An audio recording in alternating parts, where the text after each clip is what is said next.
గోధుమ రవ్వతో దోస అదేనండి బన్సీ రవ్వ.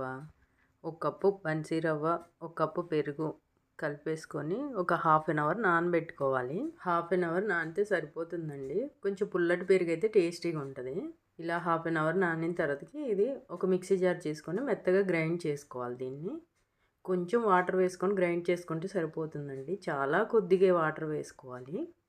ఎక్కువ వేసుకుంటే బాగా లిక్విడ్ లాగా అయిపోతుంది. రుచికి సరిపడా సాల్ట్ వేసుకొని మెత్తగా గ్రైండ్ చేసుకుంటే సరిపోతుంది. ఈ దోశ డయాబెటిక్ వాళ్ళకి బాగా పనిచేస్తుందండి. దాని బదులు ఇలా దోశ వేసుకొని ఒకసారి ట్రై చేసి చూడండి. చాలా టేస్టీగా ఉంటుంది. వెయిట్ లాస్ అవ్వాలనుకునే వాళ్ళకి కూడా పనిచేస్తుందండి. పెనం వేడైన తర్వాతకి కొంచెం ఆయిల్ అప్లై చేసి కొంచెం పలచగా వేసుకుంటే సరిపోతుందండి. దోశ చాలా నీట్గా వస్తుందండి. పెనానికి అంటుకోవడం అలా ఏమి ఉండదు.